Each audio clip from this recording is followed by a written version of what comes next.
nous avons trois communicants de grande qualité.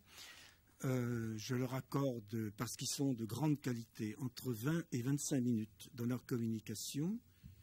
Après chaque communication, la salle aura entre 5 et 10 minutes pour poser des questions.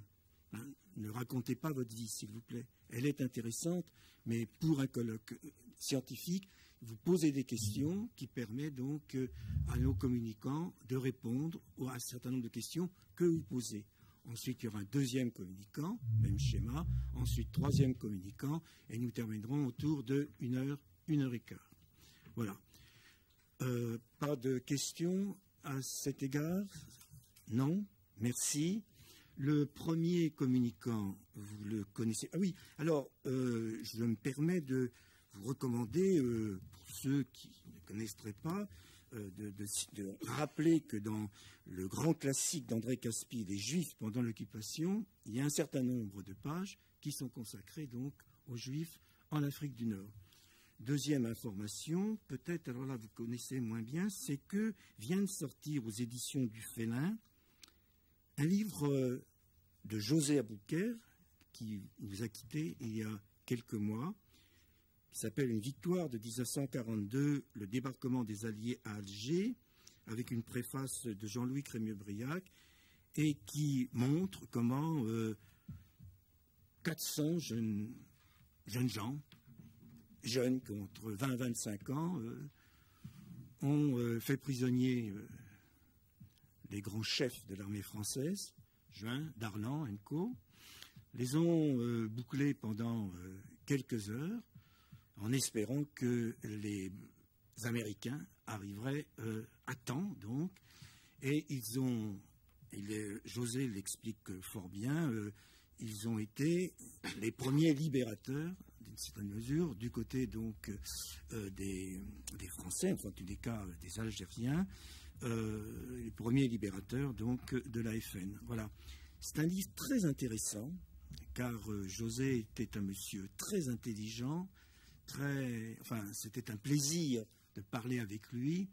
Il avait gardé une excellente mémoire. C'est un livre un petit peu compliqué parce que les premières pages, enfin une centaine ou 150 pages, sont consacrées précisément à la manière dont cette espèce de commando de jeunes juifs, presque en totalité des juifs, donc ont réussi cette espèce de coup de main ou cette opération commando.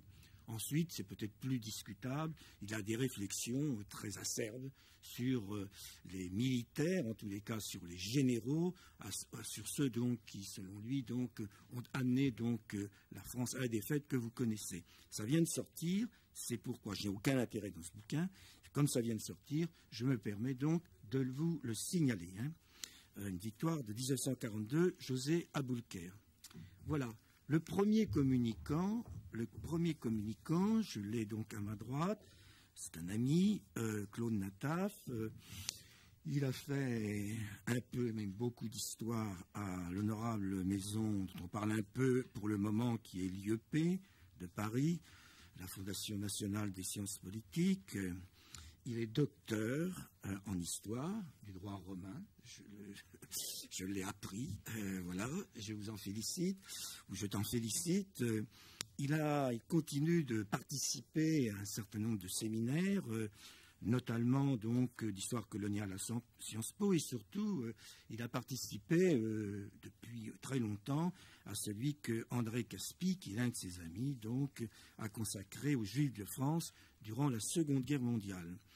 Il a écrit un certain nombre de choses importantes dans la revue Pardès.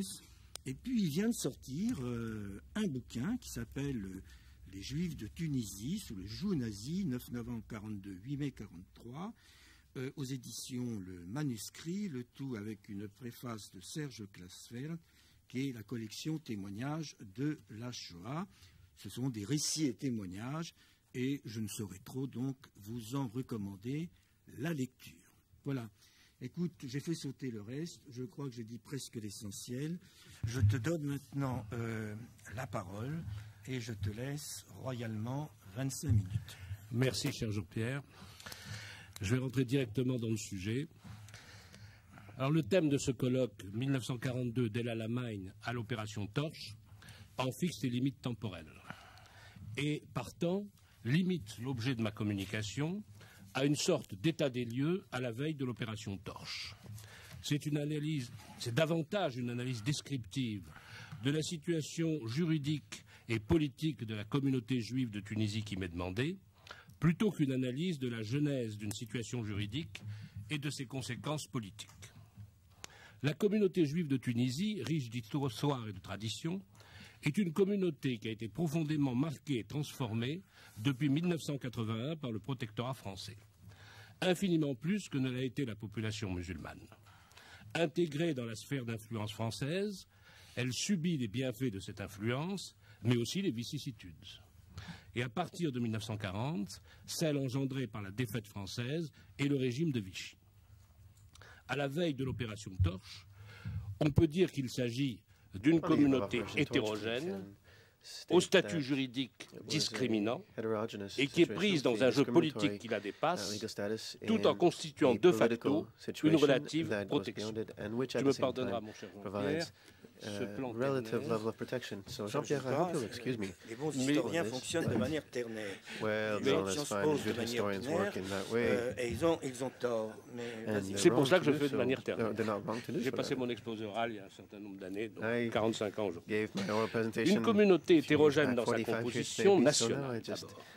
Le recensement ordonné par Vichy en 1941 révélera la présence de 68 000 juifs tunisiens, 16 500 juifs français, qui sont pour la plupart des naturalisés, 3 200 juifs italiens, 660 juifs britanniques et 1000 juifs de diverses nationalités, turques, allemandes, autrichiennes, etc. C'est une communauté hétérogène dans ses origines. Certains étaient déjà là en 1492, d'autres sont venus en 1492 directement d'Espagne, une petite partie, la plus grande partie allant en Turquie et au Maroc, et enfin deux apports au XVIIIe et au XIXe siècle de juifs également originaires d'Espagne et du Portugal, passés par Livourne et qui viennent commercer en Tunisie et s'y établissent. Une communauté hétérogène socialement. Alors, on commence à sortir de l'historiographie classique qui veut qu'il y avait une communauté tunisienne pauvre et une communauté livournaise riche. Bon, les travaux les plus récents, ceux d'Itzhak Abrahami et de Yaron Sour en Israël, ceux surtout de Daniel Panzac à Aix-en-Provence, ont montré que les Juifs tunisiens avaient peu à peu, au soir du XVIIIe siècle et au début du XIXe, conquis une place financière importante et que les armateurs et les grossistes tunisiens avaient un niveau égal, voire supérieur à celui des grosses fortunes livournaises. Donc, je pense que c'est une erreur, c'est réducteur de parler de la communauté tunisienne pauvre et de la communauté livournaise riche. Il y avait des Livournais pauvres, il y avait des indigents qui étaient livournais, et il y avait des Tunisiens qui étaient riches, et il y avait des Tunisiens qui étaient pauvres. Mais effectivement, il y a une masse très importante d'éléments pauvres au sein de cette communauté. Une communauté hétérogène intellectuellement, encore que la scolarisation grâce à l'Alliance israélite universelle puis à l'école publique française et fait des progrès considérables. En 1939, 12 656 enfants juifs tunisiens sont scolarisés, c'est-à-dire 95%, dont un cinquième dans les écoles de l'Alliance israélite universelle et 4/5 dans les écoles publiques françaises. C'est une situation totalement contraire à celle du Maroc, où les Juifs n'ont pas accès, ou presque pas accès, à l'école publique française. La connaissance de la langue française a continué à se répandre au sein de la population juive, et le français devient pour les nouvelles générations la langue maternelle. Si l'arabe est la langue du quotidien pour les générations nées avant le protectorat, elle n'est plus connue par les générations nées après 1914. C'est une communauté essentiellement urbaine qui est concentrée dans les grandes villes, 70 000 à Tunis, 5 000 à Sousse, Sfax et Djerba, et quelques petites communautés rurales. C'est une communauté qui participe activement à la vie économique du pays, et c'est une communauté qui participe à la vie politique du pays, indépendamment des Juifs tunisiens. Il y a des Juifs français dans tous les partis politiques. Et parmi les élus à la section française du Grand Conseil, vous avez des élus juifs, soit au titre du Parti socialiste, comme Albert Catan, puis plus tard Élie Cohen-Adria, au titre du parti radical, comme Paul Guez, au titre de la droite, comme Henri Smadja, dirige le journal Anti-Front Populaire, la presse de Tunisie, avant de devenir le très parisien propriétaire de Combat. C'est une communauté qui est organisée, et qui est organisée sous le contrôle de l'État. Depuis 1921, tous les juifs de sexe masculin qui en font la demande sont électeurs pour désigner un conseil de la communauté israélite qui gère le culte et qui gère l'assistance publique en faveur des Israélites et qui reçoit pour cela des impôts, une part d'impôts qui est collectée par l'État pour le compte de la communauté, impôts de consommation sur la viande, sur le vin, kasher et sur la bourra. C'est une communauté qui est aussi traversée de différents courants, le courant assimilationniste, le courant de la francisation, le courant traditionnaliste, le courant sioniste, le courant communiste également. Il y a une phase importante, une portion importante de la jeunesse intellectuelle qui va vers le Parti communiste, notamment à partir de 1936. Mais c'est une communauté qui ne remet pas en cause le protectorat, y compris les communistes qui, depuis 1934, reconnaissent l'effort colonial de la France et qui a manifesté son attachement, malgré les vicissitudes, à la présence française. Lorsqu'elle protestera de façon solennelle contre les mesures discriminatoires de Vichy, c'est au nom des valeurs de la France qu'elle motive ses protestations. Alors, c'est une communauté qui, à la veille de l'opération Torche, a un statut juridique discriminant. La loi française du 3 octobre 1940 stipule qu'elle est applicable à l'Algérie, aux colonies, au protectorat et aux territoires sous mandat. En ce temps-là, l'Algérie, c'est la France. Et la loi française s'y applique immédiatement. Donc, le statut des Juifs édicté en métropole par le gouvernement de Vichy s'applique immédiatement en Algérie. Il n'y a pas besoin d'un texte spécial. Il y aura des arrêtés spéciaux pour prolonger certains effets du statut de Vichy en Algérie, mais c'est la loi française du 3 octobre 1940 qui s'applique. Mais en Tunisie, comme au Maroc, la France doit faire sanctionner par le souverain du pays ses projets législatifs. En vertu du traité du Bardo, le B est obligé de signer tous les textes qui lui sont proposés par le résident général qui constituent une amélioration au système politique, administratif, financier ou économique de la régence. Alors, on peut toujours dire qu'un texte constitue une amélioration à la situation actuelle. Lorsqu'il s'agit de décider que les cantonniers seront de nationalité française, le B est obligé de le signer parce qu'on lui dit que ça constitue une amélioration, on va nommer des cantonniers français. Lorsque le B refuse de signer, il y a une crise politique qui s'ensuit entre le B et la France. C'est une crise qui dure plus ou moins longuement, suivant la capacité de résistance du B ou l'importance que la France attache au texte. Et souvent, ça se traduit par une négociation. En 1940, quels sont les acteurs obligés, c'est-à-dire le B et le résident général? Le B, Ahmed II, est un homme très âgé. Il règne depuis plus de 10 ans. Il est surtout préoccupé de sa succession, des faveurs qu'il doit dispenser à ses enfants et à sa cour. Et il n'entend pas, surtout, s'engager dans un casus belli avec la France pour les Juifs de Tunis. Il signera tous les textes qui lui seront présentés sans aucune protestation. Il en sera un peu différemment avec son cousin et successeur Monsef à partir de mars 1942. Nous y reviendrons tout à l'heure. Le résident général qui est en fonction en 1940, c'est l'amiral Esteva. C'est un militaire, glorieux combattant, on l'a dit hier, de 14-18, qui a longtemps régné à l'état-major de la marine royale. C'est un catholique pratiquant. Il y avait un mot qui circulait dans la marine.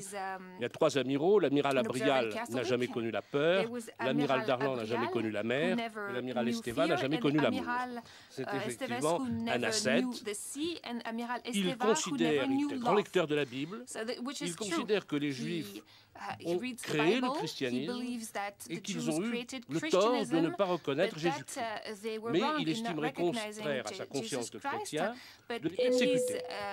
Et il est assisté par 2 conseillers qui lui distillent des conseils hostiles à tout antisémitisme. L'un, c'est Monseigneur Gounod, qui est l'archevêque de Carthage, qui, dès 1939, a pris position dans la Tunisie catholique de manière très ferme contre les lois raciales allemandes, qui, en Tunisie, demandera à ses paroissiens de considérer les Juifs comme des êtres égaux à tous les autres êtres et que rien ne justifie un statut à leur égard.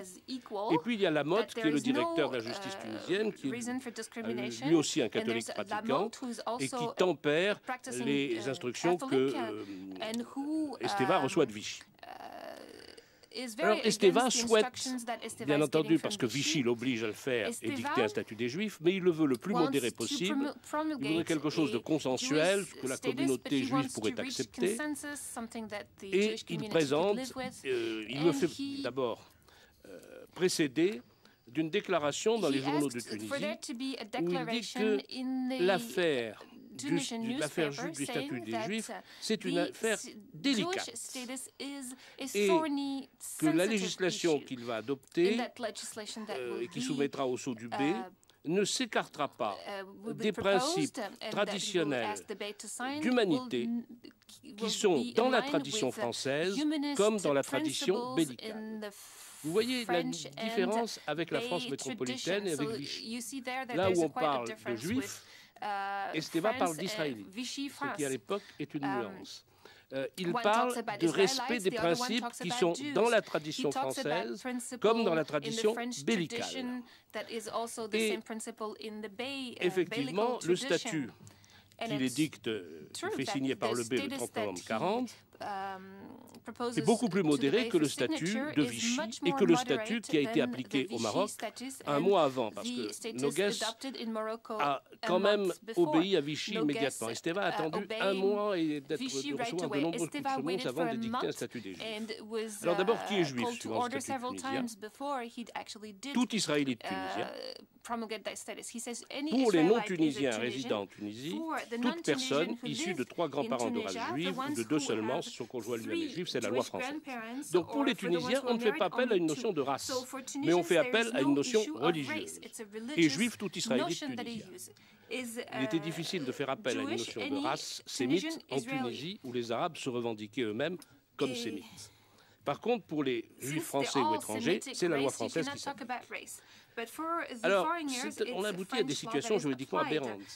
Par exemple, un juif tunisien converti au christianisme, ayant 3 grands-parents juifs, n'est pas juif en Tunisie, mais il l'est s'il vit en France ou en Algérie, parce qu'il a 3 grands-parents juifs.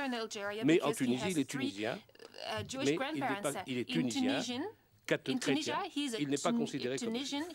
Un juif marocain converti à l'islam, ayant 3 grands-parents juifs, n'est pas juif au Maroc, mais il l'est s'il vit en Tunisie, ou s'il vit en Algérie, ou en France métropolitaine. Alors la loi française de 1941, qui mélange les notions de confession et de race et réduira à 2 le nombre de grands-parents, s'appliquera en Tunisie pour les non-tunisiens, je le précise. Alors quelles sont les interdictions édictées par le statut du 30 novembre 1940? L'enseignement, la haute fonction publique, les activités de presse, sauf les publications scientifiques et communautaires, et les activités liées au cinéma, y compris l'exploitation de salles de cinéma. Alors vous voyez d'abord que pour les 3 premières interdictions, elles touchent qui? Les juifs français, qui seuls, en Tunisie, peuvent être fonctionnaires, enseignants dans les établissements publics ou dans la haute administration. Les juifs tunisiens ne sont pas concernés. Sont concernés par les entreprises de presse. Ils ont une entreprise de presse. Les activités liées au cinéma, là c'est une disposition curieuse. On interdit aux Juifs toutes activités liées au cinéma, et notamment l'exploitation de salles de cinéma. On se rend compte à ce moment-là que les Juifs qui possèdent des salles de cinéma sont des Juifs italiens, qui diffusent les actualités de la péninsule. Donc c'est à travers le statut des Juifs qu'Esteva freine la propagande italienne en Tunisie. Alors, il autorise aussi un journal juif. Il dit les Juifs peuvent avoir un journal, il peut y avoir un journal d'information, il ne peut pas y en avoir deux, il ne peut pas y en avoir trois, il y en aura un. Et il doit être indiqué journal juif. Mais comme ça, les gens qui l'achèteront sauront que c'est un journal édité par les Juifs. Il y a deux journaux juifs dirigés par des Juifs en Tunisie, Le Petit Matin de tendance radicale et La Presse, anti-Front populaire, dirigé par Henri Smadja. On s'attend à ce que ce soit lui qui ait la préférence des débats. Il choisit Le Petit Matin. Et j'ai trouvé très récemment la raison de ce choix d'Esteva. Il dit Henri Smadja ne s'est jamais occupé d'œuvres juives, il ne s'est pas intéressé à la population juive, il ne va pas à la synagogue. Simon Zana va à la synagogue, il s'est intéressé à des œuvres juives, il est radical, mais c'est un bon juif. Donc, je choisis un juif. L'autre n'est pas juif.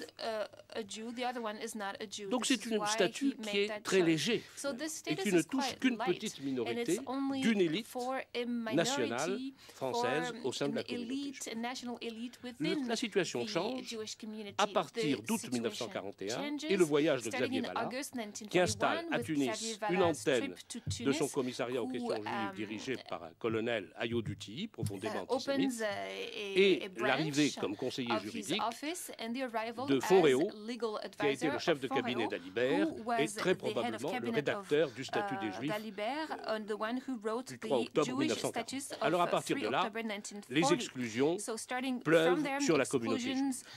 Les avocats, les médecins, les professions commerciales, tout emploi, même le plus modeste, dans la banque, les assurances, le commerce de gros, le courtage, les transactions immobilières, l'armement, la publicité, sont interdits aux Juifs. Ils ne peuvent exercer qu'une profession artisanale et le commerce de détail. C'est donc une prolétarisation de la communauté juive à laquelle on aboutit à partir du voyage de Xavier Vallat. Je dois quand même remarquer que les dérogations sont beaucoup plus larges qu'en métropole, qu'en Algérie et qu'au Maroc. Trois professions ne sont pas touchées, les pharmaciens, dentistes et sages-femmes, faute d'un nombre suffisant de praticiens non juifs. À partir de mars 1942, mesure contre les biens, le gouvernement est autorisé à nommer un administrateur à tout meuble ou immeuble possédé par un juif. L'administrateur gère le bien, encaisse les revenus qu'il verse sur un compte bloqué et n'attribue que des secours aux propriétaires. Alors cette mesure est le préalable d'une dépossession. Elle est appliquée à dose homéopathique entre avril et novembre 1942, 8 agences immobilières et un fonds de commerce. À partir de novembre 1942, l'occupation et les autorités françaises auront la pudeur, la décence de ne pas prendre de mesures de spoliation à l'égard des Juifs déjà victimes des Allemands. Je précise aussi qu'il y a un immense dossier aux archives nationales tunisiennes qui est rempli de lettres de gens qui se proposent pour être administrateurs de biens juifs. Et c'est très surprenant, on est très surpris de voir un certain nombre de gens connus pour comme démocrates, comme Front populaire même, ou nationalistes tunisiens, qui se proposent pour être administrateurs de biens juifs. Un second texte interdit aux Juifs de posséder des immeubles, sauf pour leur habitation personnelle. Là encore, des administrateurs provisoires devaient être chargés de liquider les immeubles, mais cette mesure ne sera pas appliquée du fait de l'occupation. Autre discrimination, alors qui est spécifique à la Tunisie, une entrave au droit pour les Juifs d'ester en justice. Un Juif ne peut plus aller directement devant les tribunaux. Il doit demander l'autorisation d'engager le procès au secrétaire général du gouvernement tunisien, qui, dans les faits, réduit cette formalité à un préalable de conciliation. Mais il y a une entrave au droit d'ester en justice qui est appliquée aux Juifs. La jeunesse juive est placée au banc des autres jeunesses. Les mouvements de jeunesse juifs sont interdits. L'enseignement secondaire est interdit. Alors, c'est une situation différente de celle de l'Algérie, où les Juifs sont exclus d'enseignement primaire. Il n'y a pas d'exclusion de l'enseignement primaire. Il y a une exclusion de l'enseignement secondaire sans rétroactivité. C'est-à-dire que la mesure s'appliquera pour la première fois en juin 1941, à la rentrée scolaire 1941-42, avec un numerus clausus de 20%, réservé non pas comme en Algérie aux enfants des anciens combattants, mais au mérite. C'est-à-dire que les élèves juifs qui entrent en 6e passent 2 examens. L'examen normal d'entrée en 6e, avec tous leurs camarades, et ensuite il y a un deuxième examens entre juifs pour déterminer lesquels constitueront les 20% admis à passer dans l'enseignement secondaire. Là encore, je me réfère au mémoire du Dr Elie Cohen-Adria, qui explique combien ce deuxième examen avait été traumatisant et avait bouleversé sa fille qui avait 10 ans. Il n'y a pas de... Les compétitions sportives sont interdites aux Juifs également, mais il n'y a pas de modification au statut des communautés. Pas de tentative de type juif en Tunisie, comme ça a été le cas en Algérie. Le Conseil de la communauté, élu en septembre 1939, reste en place, légèrement amélioré en 1941. Il y a des atteintes à l'égalité culturelle. On supprime l'aumônerie israélite du lycée Carnot, la demi-heure hébraïque de Radio Tunis, mais le grand rabbin figure toujours parmi les membres des corps constitués. Et il est même invité à la prestation de serment de la Légion des combattants. Le résident général accorde une subvention à la communauté juive pour la fête de Pâques 1941 et 1942, ce qui le fera traiter par Radio Stuttgart de Esteval, amiral pro-juif, et il récidivera en 1943 en pleine occupation allemande. Et quand il sera en visite à Djerba, il visite la synagogue de la Griba et se fait présenter les riches livres de la communauté de Djerba. Donc c'est une communauté discriminée, partiellement discriminée, mais qui est prise dans un jeu politique entre la France, l'Italie et les aspirations nationalistes tunisiennes. La rivalité franco-italienne en Tunisie est antérieure à l'établissement du protectorat français. Elle a été une constante, exacerbée depuis l'avènement du fascisme, et l'Italie, à la suite de la défaite de la France, entend substituer son protectorat à cette dernière. Pour justifier ses prétentions, elle met en avant l'importance du peuplement italien dans la Régence. Or, 40% de la propriété foncière italienne et 80% des principales entreprises commerciales et industrielles italiennes de la Régence appartiennent à des Juifs italiens. L'Italie craint donc qu'un statut des Juifs entraîne une dépossession des propriétaires juifs et ne lui ôte un argument de poids dans les négociations de paix. Donc, dans un premier temps, elle demande à Vichy de ne pas édicter un statut des Juifs en Tunisie. Vichy invoque les pressions allemandes, ce qui conduit Alfieri, ambassadeur d'Italie à Berlin, à faire une démarche auprès de ses alliés allemands en invoquant des raisons de haute politique qui justifieraient une dérogation pour la Tunisie. Berlin décide de ne pas s'interposer entre Rome et Vichy.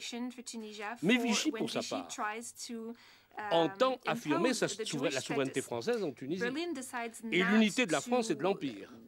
Donc il y a un télégramme qui est envoyé le 17 octobre 1940 par Baudouin, qui est à la tête du ministère des Affaires étrangères de Vichy, et qui indique depuis le début de la guerre, le département a souligné à maintes reprises la gravité des inconvénients qu'impliquerait la survivance dans le statut des Juifs de la Régence de certains privilèges tentant à exempter les intéressés de diverses obligations.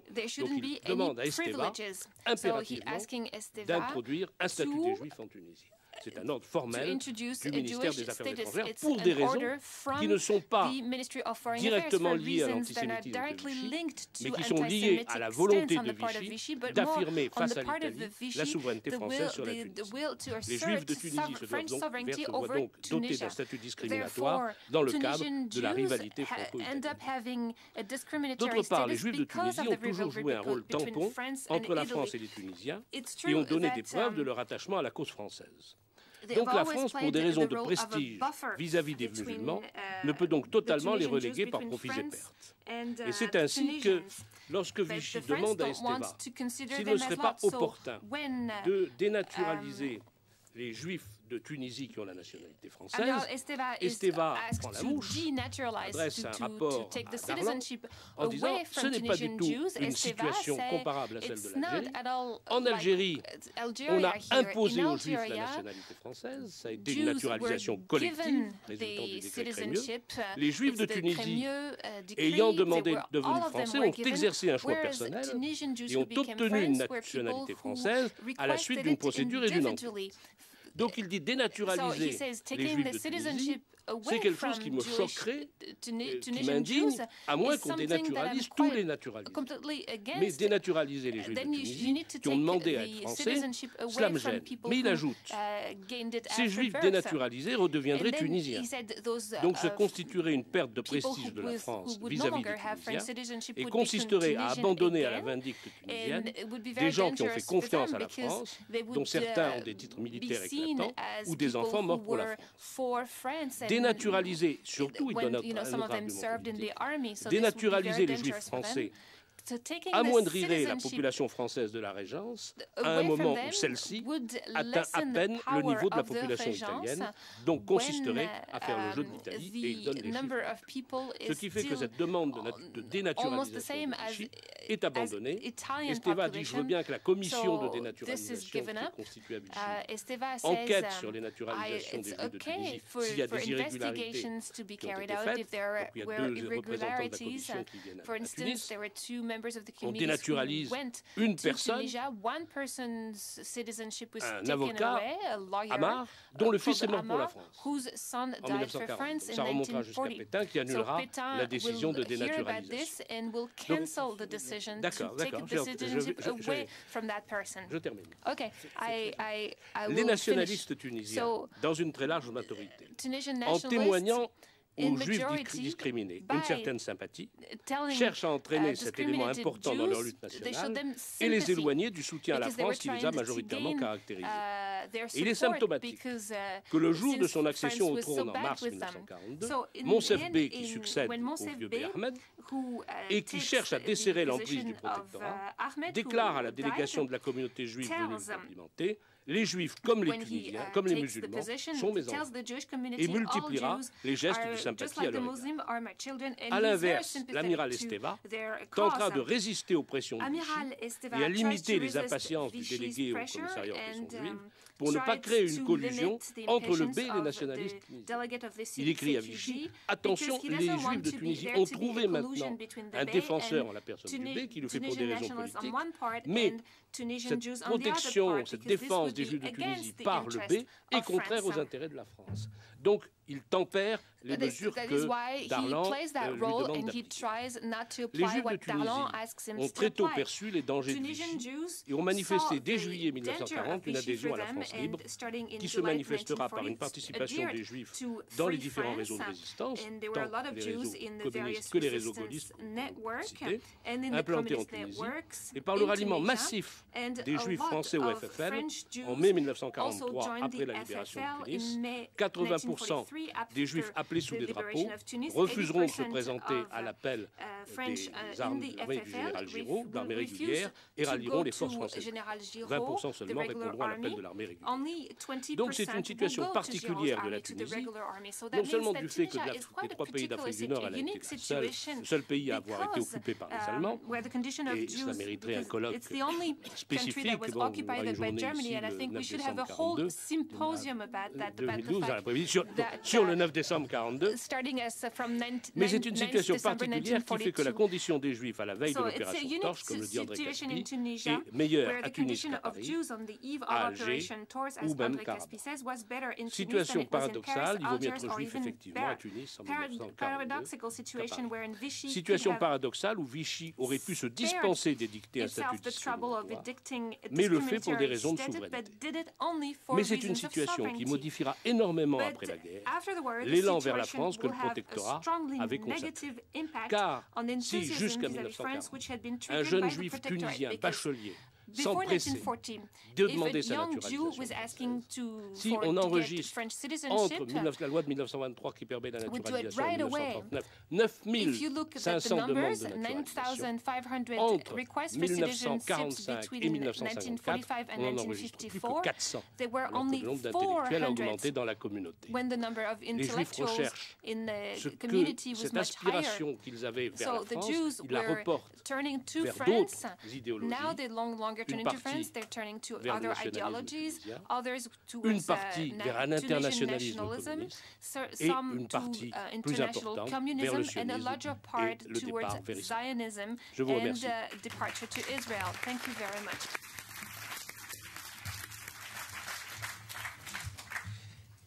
Merci beaucoup, mon cher Claude. Thank you ever so much, dear Claude. Ça marche plus mon engin. Si. Oh, there we go. Merci beaucoup. C'était d'abord très éloquent, hein, premier point. Tu apportes beaucoup de choses qui sont neuves pour moi, en tous les cas. Singularité quand même de cette situation tunisienne, ce qu'avait oui. Enfin là, tu l'illustres parfaitement. Puis alors, cet Esteva, c'est quand même un sacré amiral, drôle d'amiral, qui aura quand même des bricoles majeures à la Libération. Qui faillit être fusillé. C'est le premier procès. Voilà, et puis donc à la politique de collaboration, la collaboration d'État, plus rivalisement, etc. Et dont on voit alors des aspects qui sont tout à fait intéressants. Ce brave amiral. Enfin, tout cela est très très bien, mais peut-être que la salle a des questions un peu pointues à te poser. La salle a la parole, mais pas trop longtemps. Vous avez donc la parole. Oui, monsieur, merci. Yes, the gentleman, yes.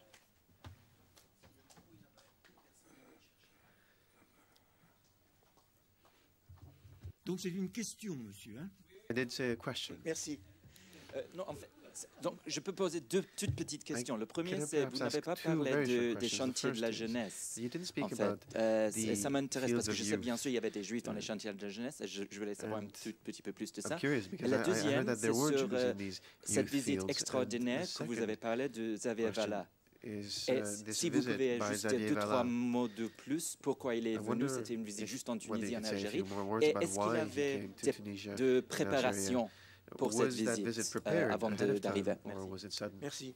Claude, tu réponds. Alors, je vais vous répondre. Pour les chantiers de jeunesse, vous savez que les jeunes conscrits, les chantiers de la jeunesse, les jeunes conscrits juifs ont été appelés au chantier de jeunesse. Il n'y a pas eu de discrimination. Mais en Tunisie, on ne les a pas mêlés aux autres conscrits. On a créé un camp spécial pour les conscrits juifs à Tabarka. Il y avait un camp à Indram pour les autres conscrits, à côté de la ville de Tabarka, un chantier spécial pour les Juifs. Alors, ils ont été soumis à des conditions excessivement difficiles, c'est-à-dire qu'on leur avait donné d'abord les formateurs les plus mauvais, les équipements les plus mauvais. J'ai reproduit dans le livre que Jean-Pierre a cité tout à l'heure le témoignage d'un jeune qui était dans ces chantiers de jeunesse et qui dit on n'avait pas l'air de soldats, on n'avait pas l'air de conscrits, on avait l'air de malheureux. On leur a donné les vêtements les plus déchirés, etc. Et malgré tout, ils ont suivi. Il y a eu certains, même d'entre eux, qui ont fait le stage de cadre, dont Gilbert Tayeb, membre de l'équipe de Tunisie, de France de natation. Et le général de la Porte du Teil a fait une inspection à ce moment-là en Afrique du Nord. Et il a trouvé qu'il y avait trop de juifs dans les chantiers de jeunesse, que ça pouvait être un élément perturbant. Donc la veille de la présentation au drapeau, on a rassemblé tous les conscrits, on les appelait les compagnons. C'était pas des conscrits, c'était des compagnons. Oui, parce qu'il y avait les maîtres, il y avait les stages de maîtres. On les appelait les compagnons. Donc il a rassemblé tous les compagnons. On a rassemblé tous les compagnons juifs et on leur a dit vous n'êtes pas dignes d'être présentés au drapeau. Vous êtes immédiatement démobilisés. Partez. Mais on ne les a même pas ramenés à Tunis. Ils ont dû faire à pied ou par des moyens de fortune le trajet de Tabarka à Tunis. Alors voilà la réponse pour les chantiers de jeunesse. Bon, Xavier Vallat a fait un voyage en Afrique du Nord en juillet, août 41. Je ne sais pas si ce voyage a été préparé, mais Vallat s'intéressait particulièrement à la Tunisie parce que vous savez que dans son livre qu'il a publié après-guerre, il cite comme l'exemple de l'invasion des professions libérales par les Juifs le barreau de Tunis, en donnant le chiffre très précis d'avocats juifs au sein de ce barreau. Donc Vallat est resté un certain nombre de jours en Tunisie. Il a rencontré des dirigeants de la communauté juive, il a rencontré également le Premier ministre du B, Eddie Lacroix, avec lequel il s'est très bien entendu. Et alors, il a fait une déclaration disant qu'il était tout à fait d'accord avec l'amiral Esteva, etc. Mais en réalité, à Vichy, il a fait un rapport très hostile à Esteva et à Nogues. Et il a décidé de nommer un de ses représentants personnels à Rabat et un autre à Tunis. Et il y a eu une réaction d'Esteva qui a dit « Moi, je n'ai pas besoin de quelqu'un du commissariat aux questions juives. Je n'ai jamais donné un accord à M. Valla comme son prévôt. Donc il y a eu un arbitrage de Darlan et puis finalement il y a un colonel qui a été nommé à Tunis comme représentant de Xavier Valla. Et à partir de là, il y a une pluie de mesures anti-juives. Très antisémite à Yodouti. Alors, il y a un dossier énorme aux archives nationales ici ou aux archives nationales tunisiennes également. On voit la minutie avec laquelle ce colonel Ayodouti enquête sur le nombre de juifs dans toutes les professions, dans tous les métiers. Alors, mais il faut aller jusqu'aux employés, il faut même voir les balayeurs. Et il prend des dispositions, il propose des arrêtés. Et lorsque Esteva refuse de signer, il demande à Vichy. C'est donc Vichy qui donne l'ordre à Esteva de signer. Voilà un peu les effets du voyage de Xavier Valla. Et Valérie peut-être pourra vous en parler. Dira un mot sur le voyage de Valla. Bon, on a répondu à votre question, monsieur. Une autre question. C'est pas obligatoire. Hein. Non, l'Algérie sera après. Bon.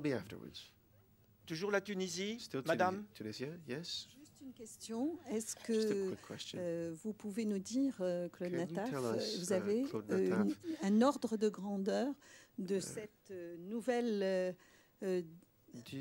répartition des Juifs suite à la désaffection de naturalisation sur lequel vous terminez? C'est-à-dire que vous dites une partie vers le nationalisme tunisien, une partie vers le communisme, une plus grande vers le sionisme. Non, il n'y a pas d'ordre de grandeur. Pour vous dire qu'au moment de l'indépendance de la Tunisie, d'après les meilleurs recoupements, il y avait 100 000 juifs, dont 25 000 juifs français. C'est-à-dire qu'on est parti du chiffre de 1941, 16 500, on a rajouté des naturalisations de Tunisiens et d'Italiens, l'accroissement naturel. Donc il y avait un quart de juifs français au moment de l'indépendance de la Tunisie. Dans la répartition entre le courant communiste, entre l'autre courant, ça je serais incapable de vous le dire.